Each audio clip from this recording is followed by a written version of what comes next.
Jamanadenw kumada. Jamanadenw kumada ye jɛmukan ye min dayɛlɛlen don bɛɛ lajɛlen ye. Buna hadamadenya ni yiriwa rajoso HDFM sanfɛ. Dɔgɔkun o dɔgɔkun ka kuma di aw ma aw ka hakilinaw n'aw fɛlaw fɔ jamana ɲɛta siraw kan. Aw minnu sɔgɔma na jamana in kɔnɔ ani jamana in kɔ kan aw bɛɛ lajɛlen k'aw bisimila bunadamadenya ani yiriwa rajoso HDFM sanfɛ. Jamukan o ye jamanadenw kumada ye. Dɔgɔkun o dɔgɔkun an bɛ wele bila jamana in cɛ muso denmisɛn fara maabakɔrɔ mɔ waasa ka na ɲɛfɔli kɛ u bɛ wulikajɔ min na maa wɛrɛ bɛ se k'i ɲɛma da u fɛ cogoya min na ni ka se ka jamana in bɔ nɔgɔ la. Bi an bɛna kuma min kan o de ye an balakaw ani denmisɛnnakaw olu ka kɛnɛya sabatili koɲɛw kan. O kuma tɛ se ka ɲɛfɔ fɔ ka wele bila maa ma maa minnu ni olu b'a baaraw ɲɛdɔn kosɛbɛ. Bi maa dɔ b'an bolokɔrɔ min kɔni ye sage-femme ye a tɔgɔ de ye min ye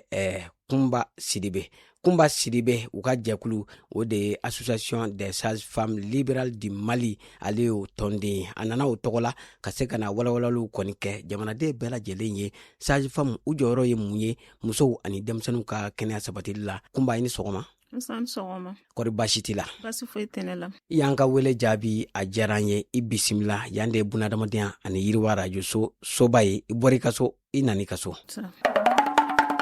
Jamanadenw kumada. Ayiwa Kunba an bɛ kuma di ma i b'i yɛrɛ ɲɛfɔ an lamɛnbagaw ye ni ka kuma a ka jɛkulu kan a n'a ka laɲini ye min ye. Aw ni ce aw ka weleli la a ye wele a diyara n ye ka na ni kɛnɛ kan. Y'a fɔ cogo min na ne tɔgɔ ye Madame Sidibe Kunba Sidibe ne sage-femme ye. Ne bɛ Association des sages-femmes libérales du Mali la ne ye olu ka jɛkuluden dɔ ye. Association des sages-femmes libérales du Mali o ye association ye association min sigilen don sage-femmes bolo. Kɛrɛnkɛrɛnnenya la an bɛ sage-femmes minnu wele minnu tɛ fonctionnaire ye. Sage-femme fɛn fɛn tɛ fonctionnaire ye o bɛɛ bɛ se ka association des sages-femmes libérales intégrer ka da kan a dayɛlɛlen don bɛɛ lajɛlen ye. Association des sages-femmes libérales la sage-femme b'a la sage-femme jolenw minnu kɛlen don ka cabinet dayɛlɛ n'an k'u ma ko promotrice de cabinet ani minnu bɛ baara kɛ clinique ni cabinet la ani sage-femme minnu bɛ projet baaraw la minnu kɛlen don ka kɛnyɛrɛ ye baara wɛrɛ dayɛlɛ fɛn fɛn bɛ taa ka taa kɛnɛya sira fɛ o de ye sage-femme libérale ye o y'an ka association ye. Association jɔlen don ni olu de ye. Voilà. An ka mission ni ko an ka laɲini an farala ɲɔgɔn kan kun jumɛn kama c'est pour que an ka se ka lamɛn dugu kɔnɔ. Ka d'a kan ni i tora i kelen na i lamɛnli ma nɔgɔn. An farala ɲɔgɔn kan o de la. Jamana mago mana kɛ an na kuma o kuma an bɛ jamana ka bila la an bɛ to ka jaabi lamɛn ni gɛlɛya fɛn fɛn bɛ an kan fɛnɛ ka da kan an ye jɛkulu ye an bɛ taa n'an ka gɛlɛya ye an ka welewelekan bɛ lamɛn wa an bɛ jaabi o de ye an ka mission ye an farakun ye ɲɔgɔn kan o ye pour que an ka se ka lamɛn ka da kan an b'a fɔ ko kɔnɔkulu jɛlen o de bɛ bi fɔ voilà. Yala i bɛ se ka ɲɛfɔli kan ye danfara min bɛ aw ni jamana sage-femme cɛ? Danfaraba tɛ anw ni jamana sage-femme cɛ ka da kan an bɛɛ bɛ baara kelen kɛ an bɛɛ ye formation kelen kɛ nka jamana sage-femme bɛɛ b'a dɔn olu talen don olu ye fonctionnaire ye olu bɛ sara jamana bolo u bɛ baara kɛ jamana ka dɔgɔtɔrɔsow la anw dun anw ye kɛnyɛrɛ ye an kɛlen don k'an ka dɔgɔtɔrɔsow dayɛlɛ an bɛ baara kɛ an ka dɔgɔtɔrɔsow kɔnɔ anw de bɛ mɔgɔw sara et puis an bɛ baara kɛ privéw la fɛnɛ n'an k'olu ma ko ONG an bɛ baara kɛ yɔrɔ caman fɛnɛ la min ni olu tɛ kelen fɛn fɛn bɛ taa kɛnɛya sira fɛ ni anw welela an bɛ taa baara kɛ o yɔrɔw la o yamaruya dun tɛ jamana ka sage-femme bolo voilà. Jɔda jumɛn de bɛ aw ka cakɛdaw la jamana in ale kɛnɛya sabatili la? Ni ko jɔda min bɛ an na an b'a fɔ ko jɔda belebele bɛ anw na kɛnɛya sira kan ka d'a kan an ka dɔgɔtɔrɔso walakatalen don ka taa fan caman fɛ jamana yɛrɛ tɛ se yɔrɔ minnu na an bɛ communauté kɔnɔ an bɛ dugu kɔnɔ kosɛbɛ donc an bɛ dugu kɔnɔ n y'a fɔ n ko jamana ka sage-femme bɛ baara fɛn fɛn kɛ an b'a kɛ an ka dɔgɔtɔrɔso kɔnɔ an bɛ baara bɛɛ lajɛlen kɛ kɛnɛya sira fɛ fɛn fɛn ye ka muso ni den kisi an ka baara ɲɛsinlen don a ma ka don dugu kɔnɔ fɛnɛ ka kunnafoni diw kɛ kɛnɛya kan kɔnɔbara kan muso bɛ se ka kisi cogo min na ka se jigin fo ka se a ka bɔ a yɛrɛ la ka den bɔ a yɛrɛ la donc an ka baaraw ɲɛsinen don o ma an ma dan o fɛnɛ ma sifinnakaw fɛnɛ an be baara kɛ ni sifinnakaw fɛnɛ ye ni ka kunnafoni d'u ma fɛnɛ i y'a faamuya donc an ka baara a tɔnɔ tɛ ban dugu kɔnɔ an be dugu kɔnɔ ka se an man ka se yɔrɔ min na an be foyi an la man ka lakodɔn yɔrɔ min na an lakodɔnnen don yen nɔ an b'a risques ta voilà. Ayiwa an y'a ye k'a fɔ jamana in kɔnɔna na muso dɔw be ani denmisɛnnin saya dɔw be kɛ a be maa tɔɔrɔ kojugu o saya nunu a be se ka kunbɛn ni Alaw Taala yɛrɛ ta kɔfɛ dɔgɔtɔrɔw ni u ser'u ma yala aw be ka wulikajɔ kɛ walasa o saya nunu ka bali jamana in kɔnɔ wa? An ka kɛlɛ fɔlɔfɔlɔ y'o ye n'an b'a fɔ tubabukan na ko la lutte contre la mortalité infantile et néonatale au Mali o y'an ka kɛlɛkɛ bere yɛrɛ girimanba y'an bolo an be mun kɛ pour que ka se ka o kɛlɛ ka ban an ka laɲini ye mun ni mun ye an be musow ka peseli kɛ o da to an b'a ɲini musow fɛ kabi y'a sɔmina ko garijɛgɛ b'i la i boli ka dɔgɔtɔrɔso matarafa joona joona ka da kan a wolomayɔrɔ ye dɔgɔtɔrɔso ye n'a nana ye k'a fɔ ko tiɲɛ yɛrɛ la garijɛgɛ de be e la an be peseli be bolodali daminɛ fo ka se jiginni ma n'a sera jiginni ma jiginni kunbɛliko ɲuman fɛnɛ o bɛɛ be labɛn dɔgɔtɔrɔso de la a t'i woloma so donc ni kɔnɔ tara i nana dɔgɔtɔrɔso la joona an be peseli kɛ an be jelitaw kɛ fura minnu kan ka di ma olu furaw fɛnɛ be di ma arajo minnu kan ka kɛ olu arajow be kɛ ka jiginni fɛnɛ prepare n'aw ka jiginni ɲɛ bila a be ɲini fɛ i kan ka na ni minnu ye jiginniyɔrɔ fɛnɛ la an b'olu bɛɛ ɲɛ sigi ka ɲa a bɛɛ be ɲɛfiyɛ dɔgɔtɔrɔso la yen nɔ mɔgɔ minnu be so n'olu kan ka tugu kɔ fɛnɛ ka na jiginniyɔrɔ la an be nin bɛɛ sigi sen kan jiginni fɛnɛ mana kɛ tuguni jiginni kɔfɛ lajɛliw an b'o olu fɛnɛ labɛn ɲɔgɔn fɛ den fɛnɛ mana na den ka lajɛli fɔlɔ ka se fo den kɔrɔbayali ma bolociw kan ka kɛ togo minnu na den ka peseli kan ka kɛ togo min na k'a lajɛ n'a sɔrɔ dumuniko dɛsɛw b'a la bɛɛ n'a ta la an b'o bɛɛ woloma nin bɛɛ lajɛlen kun ye jumɛn ye laɲini kelen dɔrɔn de don ka ba kisi ka den kisi muso si nin kana to jiginniyɔrɔ la bilen den fɛnɛ si kana nin kana to jiginni kɔfɛ tuguni o y'an ka laɲini ye donc an ka kɛlɛkɛ bere ye o de ye. Ayiwa Kunba Sidibe i ka nin kɔrɔfɔ ɲɛna kosɛbɛ o be n bila ka taa ɲiningali dɔ k'i la parce que jamana in kɔnɔ maa dɔw olu kɔni be kɔrɔlen de kan u ka hakilina ye mun ye ko an bɛnbakɛw an mɔmusow olu y'u ka jiginniw kɛ ko dɔgɔtɔrɔya kun tɛ yen ko o waati ko musosaya ni densaya kun man ca tan nka ko bibi na k'i be taa dɔgɔtɔrɔso bila ko bɛɛ n'a ta ko hali sisan ko fɛn min ye u be to ka lagosi kumaw fɔ k'a ɲɛsin dɔgɔtɔrɔw ma maa minnu ni hakili gɛlɛn b'u la yala mun de b'i bolo k'a f'u ye dɔgɔtɔrɔ jɔyɔrɔ kan muso ani den ni kisili la? I ka o ɲiningali fɛnɛ diyara n ye hakilinakolon be minnu bolo jiginniyɔrɔ kan an ka lutte dɔw ye n'an ko an ka kɛlɛ dɔw ye bɛɛ b'a dɔn dɔgɔtɔrɔ be dɔgɔtɔrɔso la a b'a ka baara de ɲɛdɔn an yɛrɛ ka dɔgɔtɔrɔso tɛ dayɛlɛ ka sɔrɔ ni yamariya papiye t'i bolo yamariya papiye de b'a yira k'a fɔ ko karisa ka kan ni dɔgɔtɔrɔso dayɛlɛli ye parce que a b'a ka baara ɲɛdɔn donc ni muso min tora so ka to k'a fɔ k'i be taa jigi so ou bien ka kɔnɔmaya bɛɛ kɛ so e ma na dɔgɔtɔrɔso la k'a fɔ ko mankutu juguw be dɔgɔtɔrɔw kan i bɛ ka k'i yɛrɛ la ka d'a kan bɛɛ b'a dɔn jiginni ni kɔlɔlɔ de be ɲɔgɔn na kɔnɔmaya ni kɔlɔlɔ be ɲɔgɔn na jiginni ni kɔlɔlɔ be ɲɔgɔn na ni kuma diyara ne da bi ne b'a fɔ ko den wolo ye den san de kabi be den wolo ka tuma min na fo ka se jiginni ma fo ka se den bɔtɔ a yɛrɛ la musaka min b'a dɔn a la an bɛɛ lajɛlen b'a dɔn donc an ka n'a fɔ ko dɔgɔtɔrɔw be t'an kunbɛn ka ɲa yɛlɛma kɛra kow la kosɛbɛ kosɛbɛ an be don min na fo bi ka d'a kan dɔgɔtɔrɔ jolenw be yen sage-femme fɔrilenbaw be yen gynécobaw be yen hali infirmière fɔrilenbaw be yen donc an ka wuli an ka se dɔgɔtɔrɔso la an kana fɔ ko k'a fɔ k'an t'i kunbɛn ka ɲa k'o de don tigakisɛ kelen o de be tiga bɛɛ kɛ tigatoli ye sinon bɛɛ b'a dɔn k'a fɔ an be don min na i ko bi dɔgɔtɔrɔw sage-femme kɛrɛnkɛrɛnnenya la an be k'an seko kɛ musow ladonni na ka se jiginni ma ka se den ladonni ma o de kun be ne bolo k'o di ma i ka ni ɲiningali jaabi ye. Kunba Sidibe i ka jaabi ɲana halisa an be tɛmɛ ni ɲiningaliw ye an y'a ye k'a fɔ mɔgɔ caman be yen kɔnɔmaya kun u t'a ɲɛdɔn kosɛbɛ yala kabini waati jumɛn muso kan ka mun de kɛ waasa kɔnɔmaya a ka se k'a kɛ hɛrɛ la taabolo jumɛnw be yen a kan ka minnu matarafa walasa a ka se ka jigin hɛrɛ la? I ka o ɲiningali fɛnɛ diyara ne ye kosɛbɛ kosɛbɛ muso kan ka min ni min kɛ n y'a fɔ n ka kuma kɔnɔna na kabi muso be sɔmi k'a ye kalo bila i kan ka dɔgɔtɔrɔso de kɛ i na yɔrɔ ye kabi sɔmina dɔrɔn ko kalo bilala i kan k'i sen fa biribiribiri ka se dɔgɔtɔrɔso ma n'i sera dɔgɔtɔrɔso la a bɛ wolomali bɛ kɛ garijɛgɛ don wa ou bien garijɛgɛ tɛ ni garijɛgɛ don labɛn fɛn fɛn kan ka kɛ o bɛɛ bɛ daminɛ o don kelen de la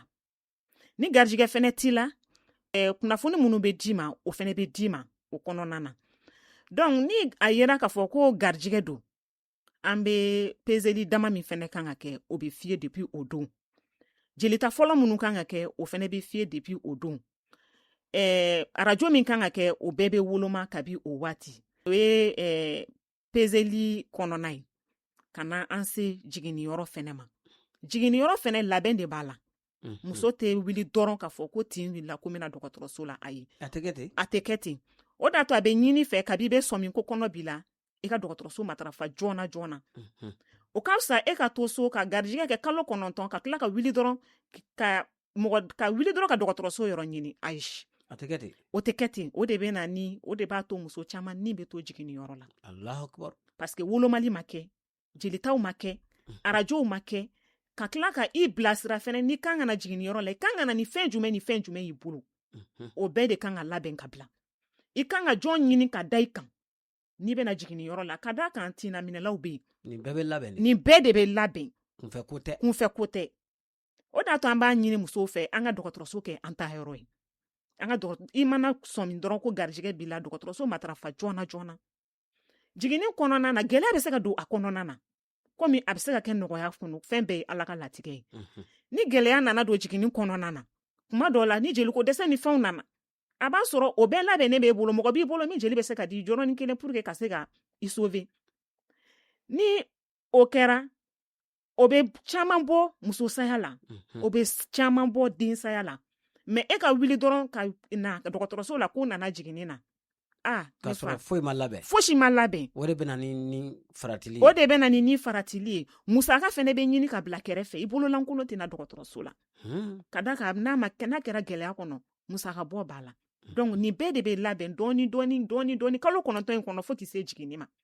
a ka ca ala fɛ n'i ye nin bɛɛ matarafa i bɛ jigin hɛrɛ la i bɛ jigin baden na mais ni ala ye gɛlɛya bɔ a la ka ca ala fɛ o b'a sɔrɔ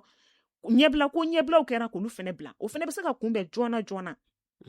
o de y'a to n bɛ segin a kan tuguni muso i mana sɔmi dɔrɔn k'i ye kalo bila an ka dɔgɔtɔrɔso matarafa joona joona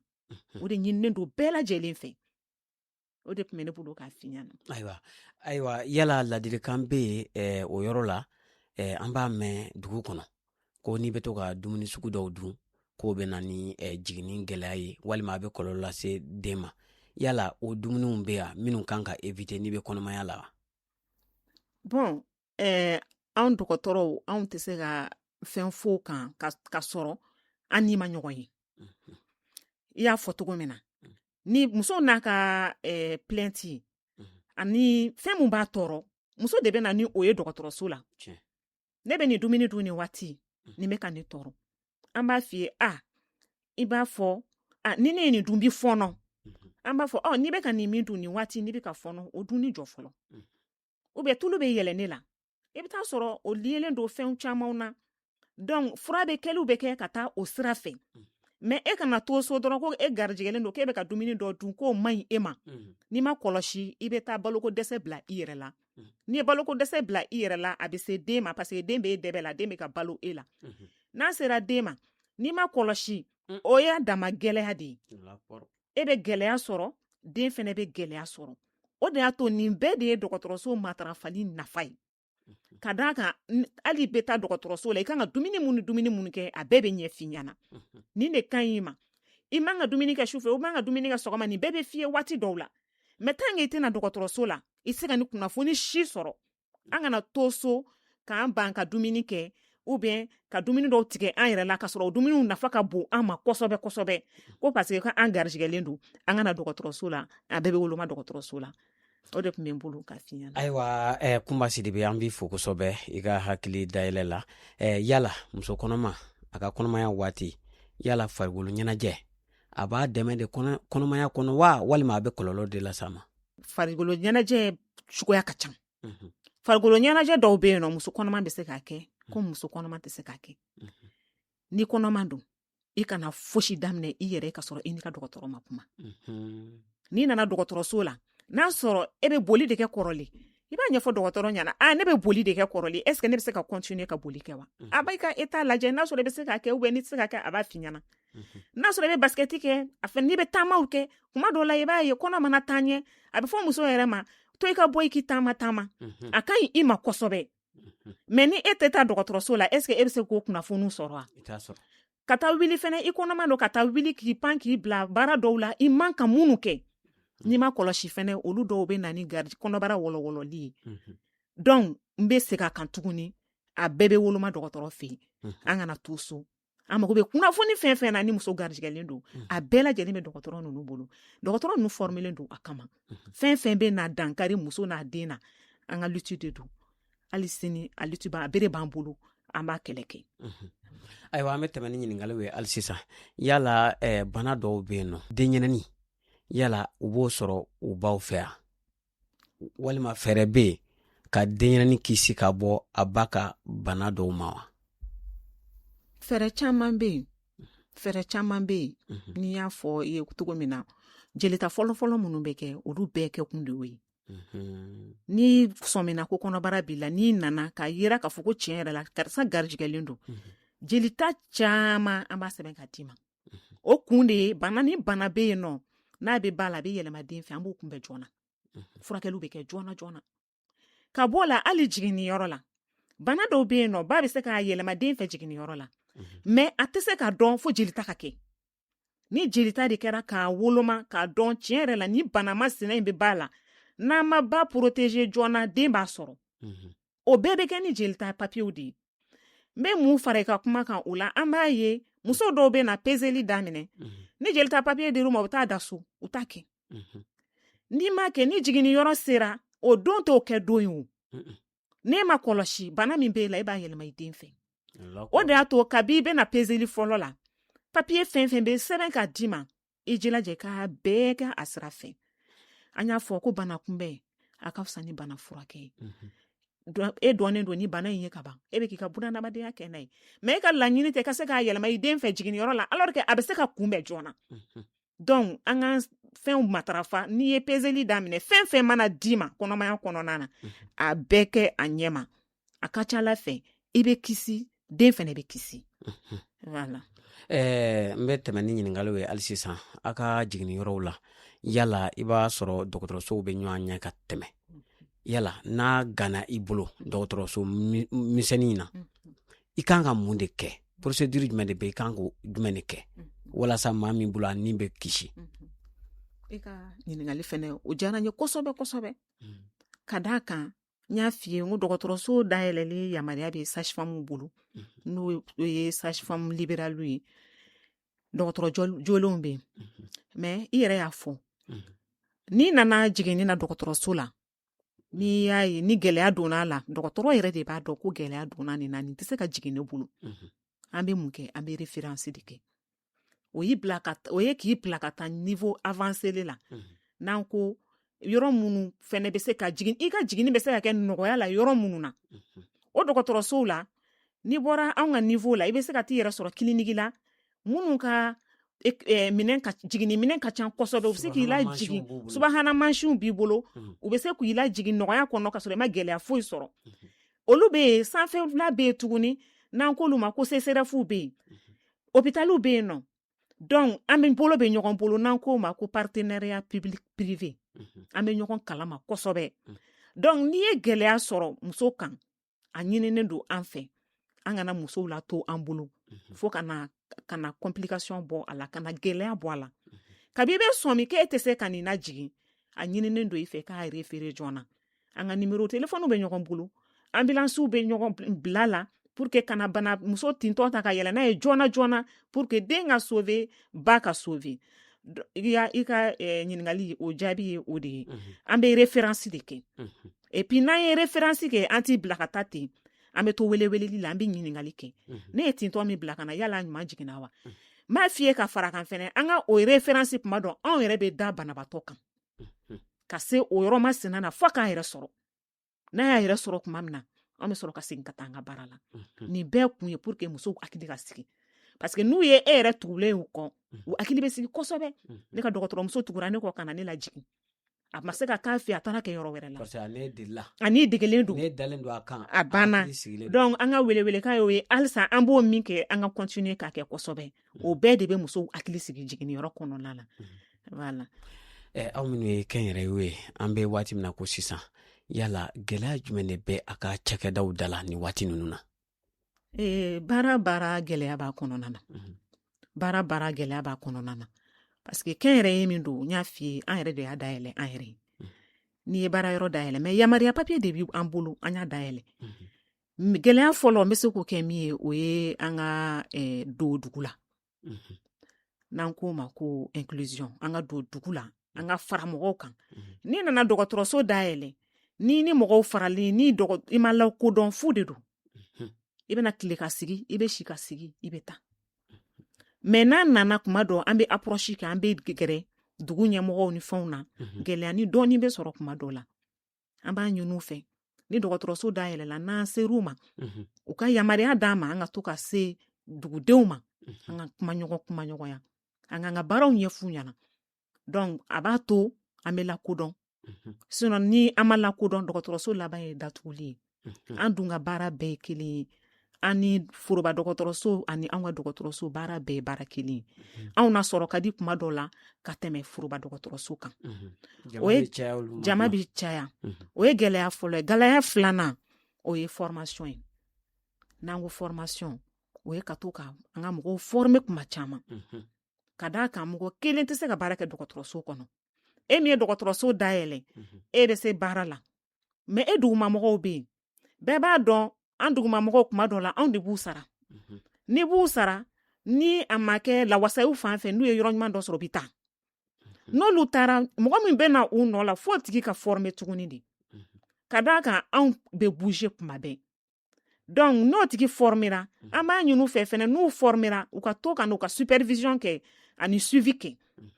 an ye karisa former yala a bɛ ka baara in kɛ ka ɲa wa ne bɛ min fɔ n'u o tora ka sigi sen kan kosɛbɛ a ka ca ala fɛ gɛlɛya caman bɛ anw da la a bɛ bɔ anw da la ka supervision kɛ ka suivi kɛ a ɲɛma formation surtout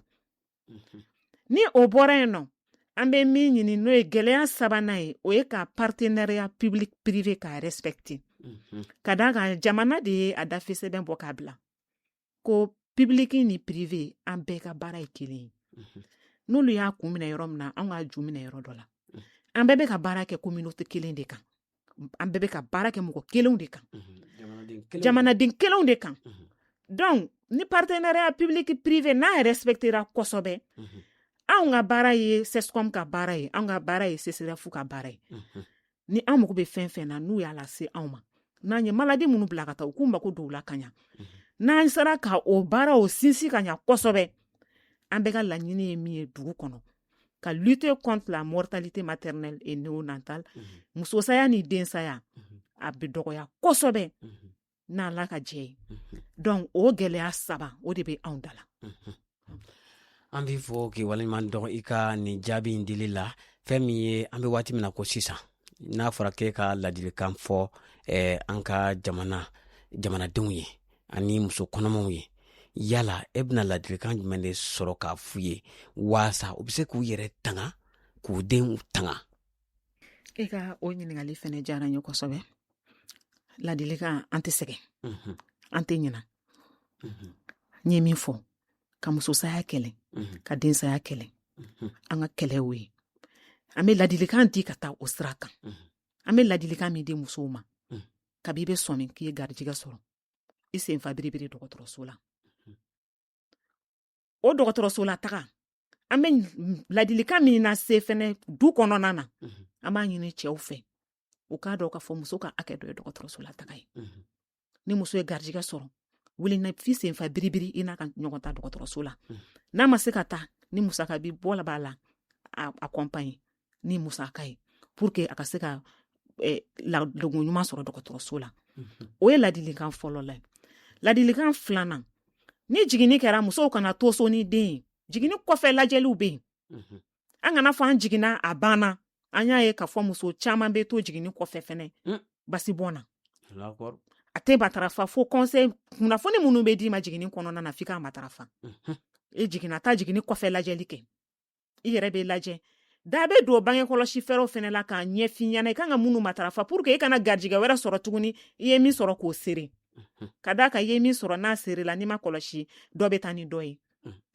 donc o bɛ tɛ ma bɔ ɲɔgɔn na tant que i ma taa bange kɔlɔsi fɛɛrɛ matarafa den fɛnɛ kan ka taa ka lajɛli kɛ kana den to so to i ka taa ni den ye ka taa ka boloci k'a ɲɛma ka taa ka lajɛli kɛ k'a lajɛ ka a fanga peser k'a lajɛ dumuni ko dɛsɛ bɛ den na wa a t'a la n'i y'o bɛɛ lajɛlen matarafa a ka ca ala fɛ den bɛ bɔ a la ba bɛ a ka den na don ka ɲa den yɛrɛ fɛnɛ bɛ bɔ a yɛrɛ la ka ɲa o ye ladilikanw ye k'a lase den ni ba ma ani du ma n bɛ ladilikan min lase fɛnɛ an ka dugu ma jamana ma o ye n ye min fɔ o ye partenariat public privé ye u y'u se kɛ dɛ jamana bɛ k'a se kɛ n'i y'a ye an bɛ se ka kabini dayɛlɛ an yɛrɛ parce que u ye autorisation de di an ma mais formation n'i y'a mɛn mɔgɔ i bɛ baara kɛ i formelen de don bɛɛ b'a dɔn fɛn kuraw bɛ bɔ kuma caman an mago bɛ formation na kuma bɛɛ an mago bɛ supervision na kuma bɛɛ an mago bɛ suivi la kuma bɛɛ o de bɛ ne bolo k'a lase ayiwa ɲininkali dɔ bɛ n bolo n bɛna o fana tɛngu i la maaw bɛ to k'u yɛrɛ ɲininka dɔw b'a fɔ ko ni denɲɛrɛnin ko n'a ma kalo 6 sɔrɔ ko ji tɛ d'a ma dɔw b'a fɔ ko n'i ma ji di den ma k'a man ɲi yala jaabi jumɛn de b'i bolo k'a fɔ an ye denɲɛrɛnin yala ji kan ka d'a ma san joli la walima kalo joli hakɛ la i ka ɲininkaliw diyara n ye kosɛbɛ ka d'a kan i ye nin min fɔ i kelen ka komi i ko k'i y'a mɛn muso caman de ka hakilina ye nin ye parce que i filɛ ka nin min fɔ an bɛ nin jate an b'a fɔ a ma tubabukan na ko allaitement maternel exclusif ka sinji gɛrɛgɛrɛ di den ma kalo 6 kɔnɔna na a tɛ foyi tɛ den sɔrɔ foyi t'a sɔrɔ foyi tɛ den sɔrɔ ko n'i ma ji d'a ma ko bɛ fiɲɛ dɔ bila a la dɛ a ɲininen don musow yɛrɛ fɛ tant que i jiginna sinji bɛ ka n'a ɲɛ ma koli ma na kalo 6 kɔnɔ koli ma na kalo 6 kɔnɔ parce que muso dɔw bɛ se ka jigin ka san 1 kɛ ka sɔrɔ koli ma na kalo 6 koli ma na e sinji ka ɲi i bɛ se ka sinji den ma kalo 6 foyi tɛ a sɔrɔ mais n y'a fɔ a condition ye jumɛn ye a ka sɔrɔ koli ma na kalo 6 et puis n'i bɛ sin di den ma a k'a d'a ma su ni tile den kana jɛ sin na a faamuyara den kana jɛ sin na kalo 6 a ɲɔgɔn bange kɔlɔsi fɛɛrɛ tɛ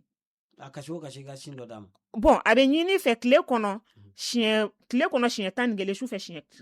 fɛ siɲɛ 8 awɔ n'i y'a den sigi min balola bibɔrɔ na ni min balola sinji gɛrɛgɛrɛ la n'i y'a sigi i bɛn'a sɔrɔ min balola sinji gɛrɛgɛrɛ la a ladon cogo ka ɲi ni min balola bibɔrɔ na a kolo bɛ sigi ka tɛmɛ a kan kosɛbɛ mais a condition y'o fɔ koli ma na pepepewu ni koli ma na de a bɛ se ka matarafa i tɛ ji di den ma fɛnɛ a kɔnɔna na sinji gɛrɛgɛrɛ an ka farafin fura fɛnɛ tɛ di den ma ɲamani dacibali tɛ d'a ma timitimini tɛ d'a ma sinji gɛrɛgɛrɛ foyi tɛ di den ma kalo 6 in kɔnɔ a ka ca ala fɛ mɔgɔ fɛn fɛn sera k'a matarafa ala denw bɛ yen baden bɛ yen bi n'i y'a den bɔ k'a jɔ a balolen don ka ɲa n'i ye min balo bibɔrɔ na awɔ donc a ɲɔgɔn bange kɔlɔsi fɛɛrɛ tɛ an yɛrɛ bɛ bange kɔlɔsi fɛɛrɛw daminɛ ni ale de ye n'an b'a fɔ ma tubabukan na n y'a fɔ ko allaitement maternel exclusif awɔ o fana ye bange kɔlɔsi o ye bange kɔlɔsi fɛɛrɛ dɔ ye parce que a kalo 6 kɔnɔ a ka ca ala fɛ i tɛ garijɛgɛ sɔrɔ awɔ o ɲɔgɔn bange kɔlɔsi fɛɛrɛ tɛ awɔ an b'i fɔ o kibaruya dili an ma halisa an bɛ tɛmɛ ni ɲininkaliw ye an y'a ye k'a fɔ dɔw fana den bɛ sin min fɔ ka a kɛ kamalen kɔrɔ ye sɔɔni bongosi bɛ ɲini ka bɔ a bɛ sin min yala o tɛ kɔlɔlɔ lase ba ma bon o bɛ dépend musow la a bɛ dépend musow la a ka di dɔw yɛrɛ de ye ka sin di den ma sinon sin di dan ye ka se san 2 ma an yɛrɛ b'o de fɔ san 2 ni den ye san 2 sɔrɔ i bɛ se k'a dabɔ i bɛ se k'a nɔrɔna ko dabali an b'o de fɔ o la ko den n'a nɔrɔna bɛ jɛ san 3nan na san 2 kɔni jate den bɛ fasi na tewu parce que sinji filɛ nin fɛn dɔw de b'a la den farikolo mago bɛ minnu na mais e yɛrɛ b'a ye kalo 6 mana se an ye fɛn min fɔ sinji gɛrɛgɛrɛ min fɔ nin an y'a fɔ ni kalo 6 sera an ka fanga banna a fanga banna parce que kalo 6 b'a sɔrɔ fɛn dɔw don na den ka dumuni kɔnɔ den bɛ se ka nemurubajiw min a bɛ se ka namasaw dun a bɛ se ka dumuni misɛnmisɛnninw kɛ parce que den fana mago b'o waati o de la mais ni continue na ka sin di den ma fo san 2 san 3 bon o y'i yɛrɛ ka fɛngɛ ye o yɛrɛ ka diyaɲɛ ye sinon san 2 kɔni den bɛ fasi na tewu n'i tɛmɛ n'o kan i bɛ se ka tɛmɛ a kan basi foyi t'a la mais an ka dɔgɔtɔrɔ jate kɔni san 2 ye an b'i fo i ka nin ladilikan sanuman na yala baloko dɛsɛ denmisɛnnin ka baloko dɛsɛ o bɛ kɛlɛ cogo di de baloko dɛsɛ tɛ se ka kɛlɛ n'i ma dɔgɔtɔrɔso matarafa ayi parce que e tɛ se k'a dɔn ko baloko dɛsɛ bɛ den na ou bien k'a t'a la i bɛ na ni n y'a fɔ n ko ni muso jiginna jiginni kɔfɛ e bɛ na ni den ye de den bɛ to ka lajɛ den bɛ to ka peser den bolo bɛ to ka ci boloci kɔnɔna de la den bɛ peser k'a lajɛ nin den in bɛ nin san hakɛ in na nin fanga de b'a la nin ye malnutrition ye dumuniko dɛsɛ bɛ nin den in na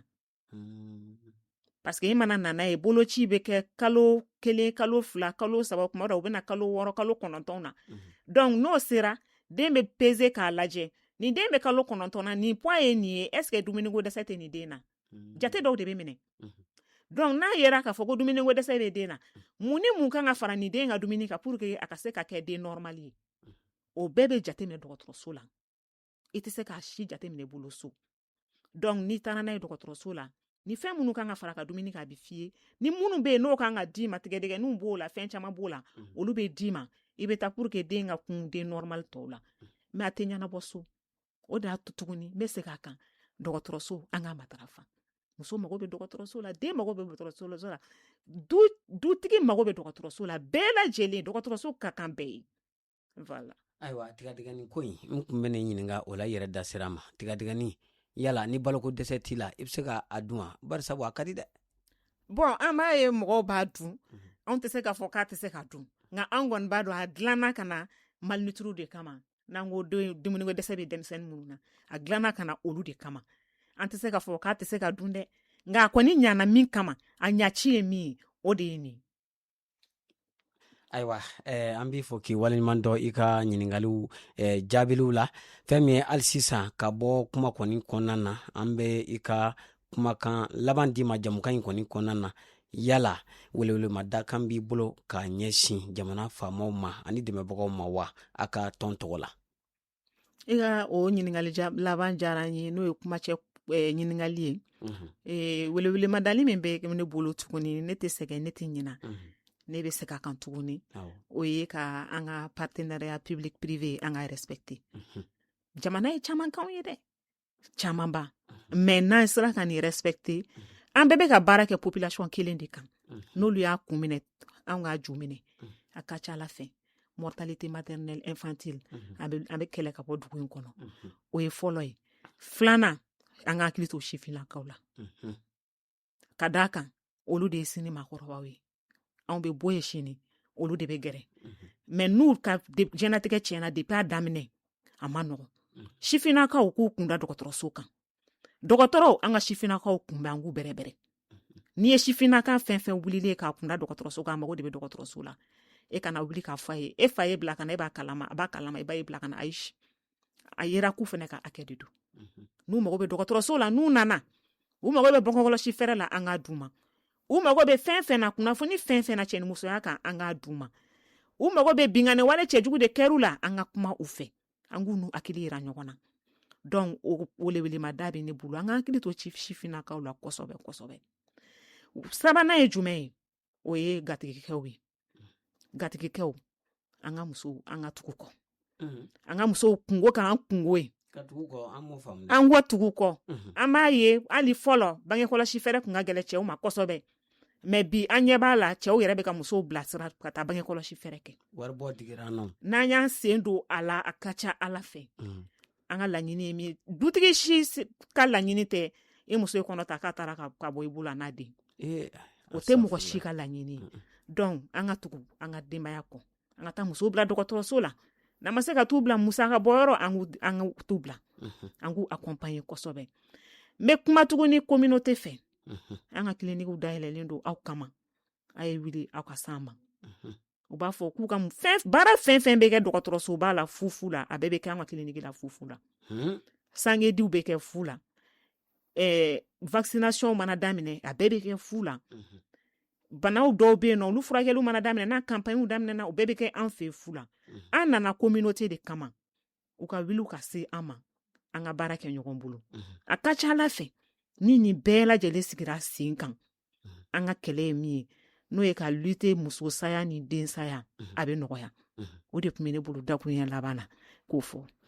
Ayiwa Kunba Sidibe an b'i fo k'i waleɲuman dɔ i ka nin hakilina sanumaw la ka jamanadenw bɛɛ lajɛlen kɔni bilasira waasa muso kɔnɔma ani denɲɛrɛninw olu ni bɛ se ka kisi cogoya min na an b'a jigiya k'a fɔ an lamɛnbaa cɛ fara muso kan denmisɛn fara maabakɔrɔ kan k'u ye faamuyaw kɔni sɔrɔ i ka kumakanw na u bɛna baara k'a la don n'a nataw la waasa ka se ka u yɛrɛ nafa nin kun ye aw ka jamukan ye an ko min ma ko jamanadenw kumada maa min kun bɛ an bolokɔrɔ bi jamukan kɛnɛ kan o de ye Madame Sidibe Kunba Sidibe ka bɔ an ka jamana sage-femme olu ka kɛnyɛrɛye jɛkulu la jɛkulu min ni o kɔni sigira ka se ka min ye sage-femme minnu bɛ kɛnyɛrɛye la ka se ka olu kɔni tɛgɛ di ɲɔgɔn ma u ka jɛ ni ka jamanadenw kɔni ka kɛnɛya kɔni sinsin n'an ko jɛkulu in kɔni mɔ ni o kɔni ti jɛkulu wɛrɛ ye n'an ko ma ko association des sages-femmes libérales du Mali o tɔnden de tun bɛ an bolo ni o ye Kunba Sidibe ye an b'a fɔ ko k'an bɛn dɔgɔkun wɛrɛ